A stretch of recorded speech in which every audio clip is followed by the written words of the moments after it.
어두운 마음의 노래를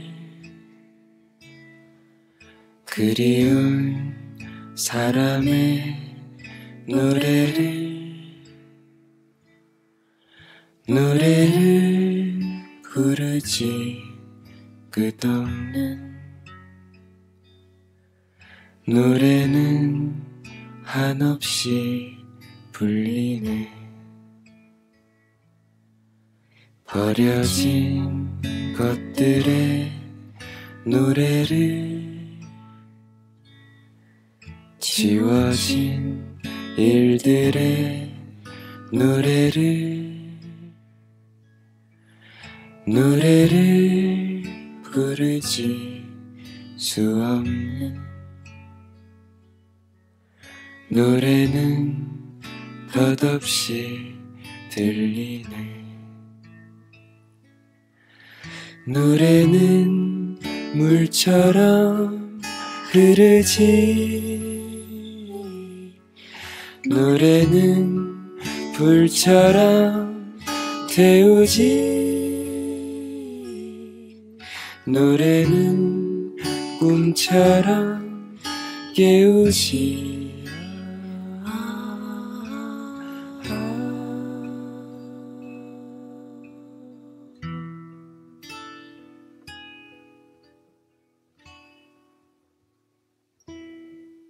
외로운 날들의 노래를, 서러운 밤들의 노래를 부르지. 우리는 노래를 저 멀리 날리네. 여기에 이곳에 노래를, 저기 저 먼 곳에 노래를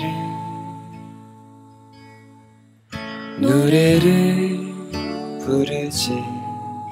이제는 노래를 잠시 멈추네.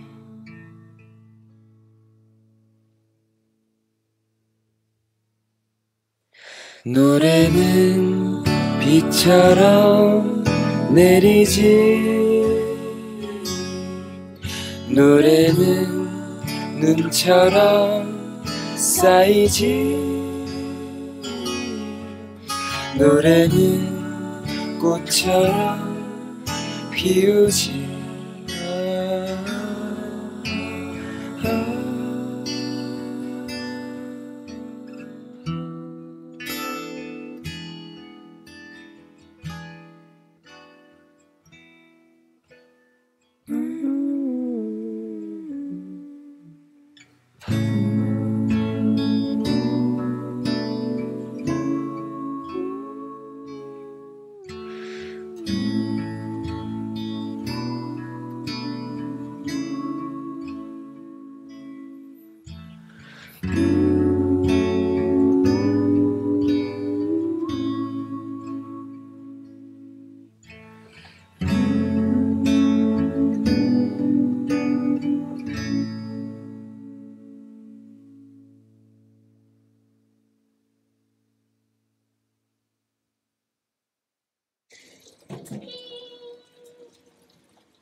後に食べよう。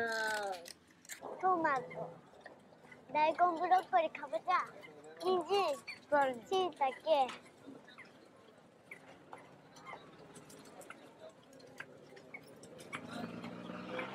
お皿、コップ、お肉屋さんです。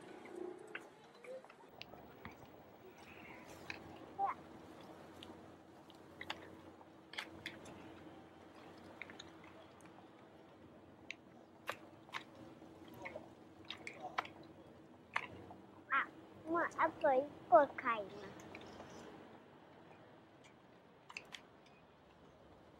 最後の一つ。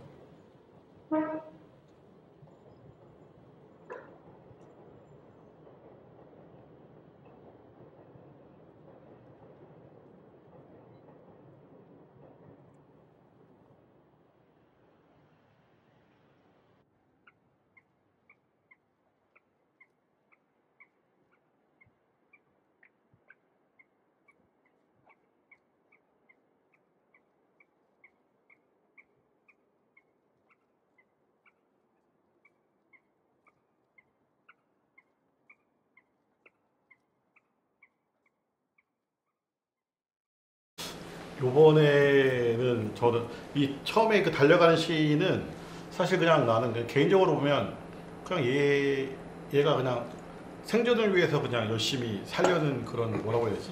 생존기라고 해야 되나? 그런 거 같아가지고 일단 요거를 도입부에 넣었고, 그리고 어쨌든 전반적인 기조는 난 유키한테 진원곡을 들려줬으면 좋겠다.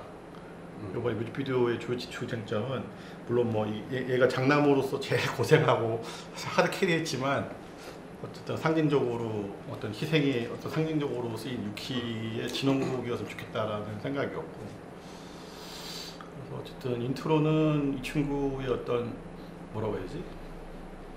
약간 성장기기도 하면서 이런 부분의 느낌이 전반적인 거를 여기 주려고 처음 장면을 넣었던 것 같고, 그리고 요번에 예전에 봤을 때는 몰랐는데 요번에 보니까 이게 복선이 너무 많더라고 생각보다.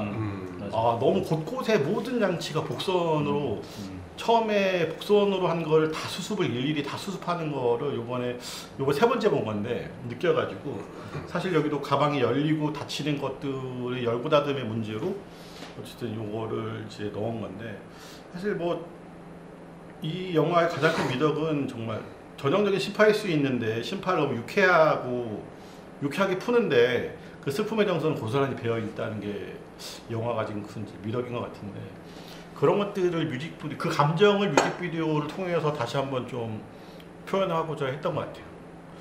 이 장면 같은 경우는 뭐 내가 봤을 때 누가 아까 악어의 눈물이라고 했지만 내가 봤을 때는 정말 싫어하는 나는 뭐 이 장면이 제일 인상적이었고 내 개인적으로는.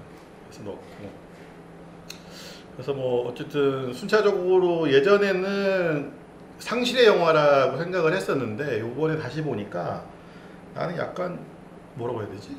그러니까 어떻게 유키가 죽고 마지막에 사키가 그 공간을 메꿔서 4명이 그러니까 남자들 여자들 구성으로 영화가 마무리가 되잖아요.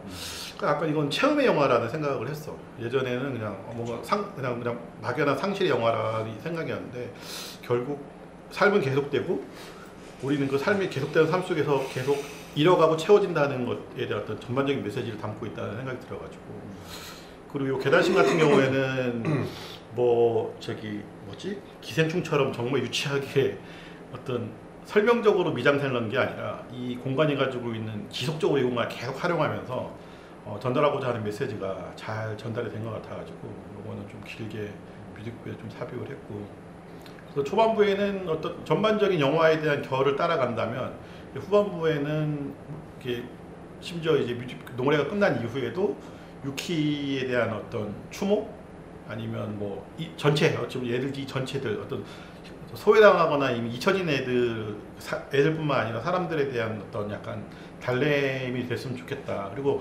전반적인 BGM 보면 BGM이라고 할 음악도 별로 없어요. 실질적으로 싱어송라이터가 나오는 건 맨 마지막에 가사 붙은 노래가 딱 하나 나올 뿐, 중간중간 쓰이는 음악도 거의 그냥 약간 사운드 이펙트 정도의 아주 단순한 단촐한 음악이어서 기본적으로 심플한 음악을 골라야겠다는 기본적인 생각이 있었고, 거기에 일단 여유와 설빈이라는 노래가 너무 내가 봤을 때 잘 둘러본다고 생각을 했고, 그래서 뭐 요거 같은 경우는 아까 제 입장에서는 이제 뮤직비디오에 나온 복선인 거죠. 열고 닫음의 복선으로 이렇게 장치를 배치한 것 같고, 그래서 결국은 뭐 후반부에 얘의 심정으로, 주인공의 심정으로 우리도 같이 좀 요 꼬맹이를 투마 입장에서, 그러니까 어쨌든 집에 갇혀 있어서 상당히 자유와는 그 울타리 안에서 사는 어려운 생활을 했잖아요. 살아있음에도 불구하고. 오히려 그냥 나는 죽어서도 자유로운 거라고 좋게 생각할 의도도 있지 않나 싶어서 요 뒤에 중간에 삽입되는 장면인데 죽어서 귀환하는 느낌으로 요 장면을 마지막 씬으로 썼어요. 이 정도 해가지고 저는 감상편을 이렇게 마무리했습니다.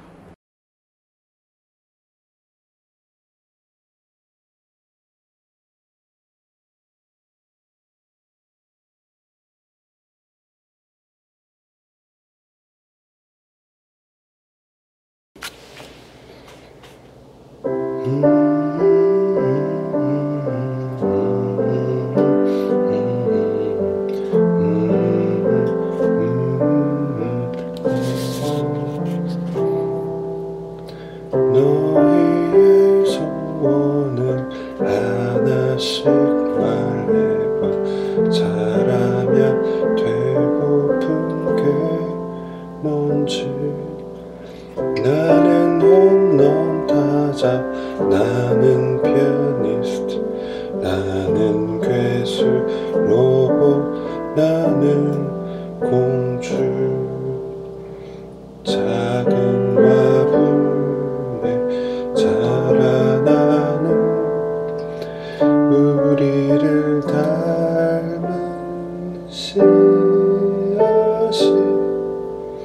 싹을 틔우고 꽃이 피어나며 소원은 이루어질 거야. 너희의 소원을 하나씩 말해봐. 가지고 싶은 건 뭐지? 나는 피아노, 나는 롤러블레이드, 나는 인형, 나는 야구 글러브. 작은 화분에 자라나는 우리를 닮은 씨앗이 싹을 틔우고 꽃이 피어나며 소원은 이루어질 거야.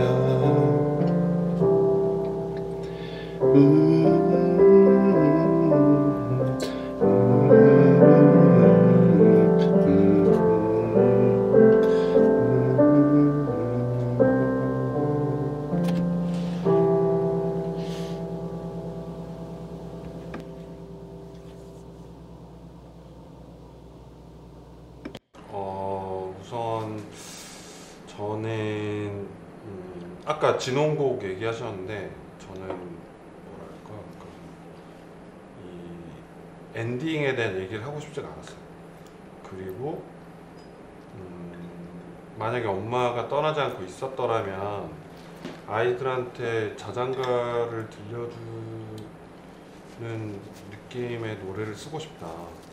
그리고 애들에게 아직 희망이 있는 어떤 그 날들의 연속인 것처럼 보여줬으면 좋겠다라고 하는 그런 좀 동요 같은 느낌으로 곡을 쓰면 좋겠다라고 생각을 했고, 사실 그 꽃을 발견해서 애들이 이렇게 길을 걷다가 꽃을 발견하고 그 꽃이 왜 여기 폈지 하면서 되게 불쌍하다고 하는 그 순간 있잖아요. 그리고 이제 거기서 씨앗을 따서 어떤 화분에 넣고 그것이 다시 자라나는 과정을 보고 있는 그 장면이 제가 생각했을 때는 이 영화가 가지고 있는 어떤 가장 그 근본적인 주제가 아닌가 하는 생각을 하게 됐거든요. 그러니까 그런 감정을 좀 노래에 한번 담아보고 싶었고, 그리고 아이들이 가지고 싶어하는 어떤 아주 이 사소한 것들, 되고 싶은 꿈도 되게 뭔가 단순하고 하지만 그 꿈을 뭔가 자연스럽게 키워나가는 어떤 그 과정을 우리가 어른으로서 뭔가 그거를 도와준다고 해야 될까요? 그런 것들을 뭐 제대로 하지 못했음에 대한 어떤 그런 반성도 해야 되지 않나 하는 부분에 대해서 좀 그런 생각을 하면서 좀 가사를 사실은 그 세뱃돈 주는 씬에서 뭐 갖고 싶냐고 물어보잖아요. 이 마지가. 그러면 그때 이제 다 얘기를 하는데 그 장면과 그것들이 저한테는 되게 중요한 어떤 키같이 남아있어서 그래서 그 얘기들을 꼭 한 곡에 한번 녹여보고 싶다 하는 마음으로 이렇게 곡을 쓰게 된 것 같습니다.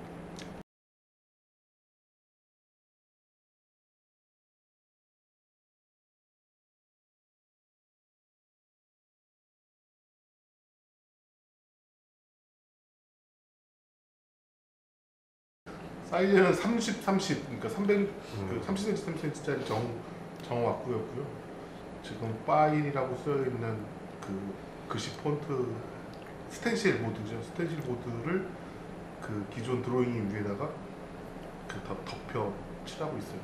그 이렇게 파인이라고 쓴 위에 다시 또 스프레이를 뿌리기도 했었고, 이거에 이제 바탕이 되는 부분도 스프레이로 했는데, 이번에는 드로잉을 이제 캔버스에다가 스프레이로 했어요. 그 타미야 원래 이제 프라모델 칠하는 용도의 스프레이인데 발색이 좋아서 이거는 종종 스프레이 작업할 때 사용해요. 저는 지난번에 경계선 때도 그랬지만 계속 이 영화에서 다뤄지는 이야기에 나를 대입하게 되는 것 같아요. 나는 예전에 경계선 같은 경우는 그냥 어떤 존재로 경계선에 있는가 이런 걸 고민했다면, 이번에 같은 경우는 나는 안녕한가 그런 질문이 됐던 것 같아요. 그게 뭐 아주 지극히 1인칭의 나일 수도 있고 나 같은 사람들의 어떤 무리일 수도 있을 것 같은데, 그 박근혜 때인가요? 그 데자부 한번 붙었잖아요. 안녕하십니까. 그때 아마 그 Fine Thank You and You라는 그 작업을 한번 한 적이 있었는데, 공동 창작 연극 작업을. 아무튼 그래서 파인이라는 말 자체가 우리가 그냥 Fine Thank You and You가 이렇게 입에 붙어 나오는 것처럼 그냥 모든 거를 다 덮어버리는 것 같기도 하고 모든 걸 다 숨겨버리는 것 같다는 느낌이 들었죠. 그래서 그냥 그 기본 이미지가 됐던 것들은 동그라미하고 동그라미가 빠져나간 그 틀이었었어요. 그 틀과 동그라미, 나는 틀인가 동그라미인가, 그리고 걔가 그 두 가지가 이렇게 서로 이탈됐을 때에 겹쳐 있을 때는 또 어떤 느낌일까, 이제 이런 것들이었는데, 어떻게 보면은 영화에 나오는 아이들하고 그 학교 안 가는 여학생하고 다 그런 아이들이 동그라미인 것 같기도 하고 테두리인 것 같기도 하고, 근데 그 존재들이 다 이렇게 가려져 있는 것 같지만 사실은 다 이렇게 겹쳐 있어도 그 고유의 어떤 색깔이나 질감들이 다 보여지고 있는데, 그냥 그걸 우리는 뭉뚱그려서 좋거나 좋지 않거나 이렇게 판단해 버리는 건 아닌가라는 생각이 영화를 보는 내내 들었죠. 그래서 저렇게 써버리면 굉장히 선명하지만 또 저 위에 스프레이가 한 번 더 올라가면 또 이렇게 약간 혼탁해지면서 뭔가 명확해지지 않는, 스프레이 작업은 그런 재미가 있는 것 같아요. 그러니까 경계선을 아주 또렷하게 만들 수도 있고 경계선을 되게 이렇게 흐릿하게 만들 수도 있고, 그리고 겹쳤을 때의 그 흔적들을 계속 보여줄 수도 있고, 그래서 숨기거나 보여주기에 되게 편리한 재료인 것 같거든요, 스프레이라는 게. 그리고 나는 동그라미인가, 나는 동그라미가 아닌 저 틀인가라는 게 일단은 그 처음 들었던 생각이고, 그리고 저게 결국엔 저렇게 막 무수히 겹쳐서 굉장히 더 플랫해질 텐데, 사실은 그 안에 계속 섞여져 있는 색들이 보이는 거잖아요. 결국에 그 섞여 있는 색들은 탁해지고 나중에는 블랙이 돼버리고 끝나버리는데, 그러면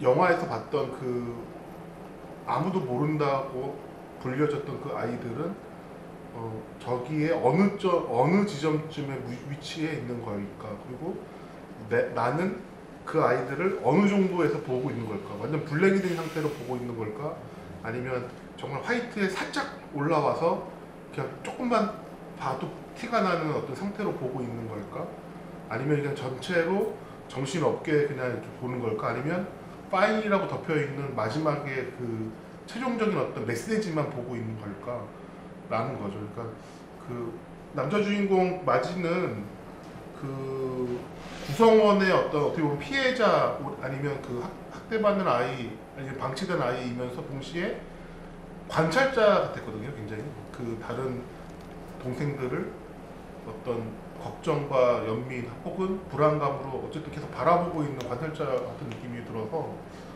역시나 그러면 나는 동그라미일까? 동그라미 바깥에 있는 틀일까? 이런 생각이 들었던 것 같아요. 아까 그 동그라미만 있는 거는 좀 더 그 미니멀하게 작업이 된 거라면 얘는 좀 더 복잡하게 작업이 됐던 것 같아요. 그러니까 바탕에 그 줄무늬를 쫙 겹쳐 넣어가지고 그게 그냥 애들이 사는 어떤 길 같기도 하고 아니면 이렇게 적층돼 있는 느낌. 그러니까 그 집에 쌓여 있는 박스나 그 집에 쌓여 있는 이불이나 이런 것들의 어떤 단면 이런 것들을 계속 이렇게 스트라이프로 만들었다가 그 위에 이제 좀 더 이렇게 사람처럼 보이는 아니 피규어처럼 보이는 이미지를 좀 만들고 싶어서 별도 놓고 뭐 이렇게 했던 것 같아요. 그래서 그리고 결국에 그 위에 이렇게 또 막 흘리는 것도 하고 해서 최대한 혼재되어져 버리는 이미지 이런 것들을 좀 만들어 보고 싶었던 것 같아요.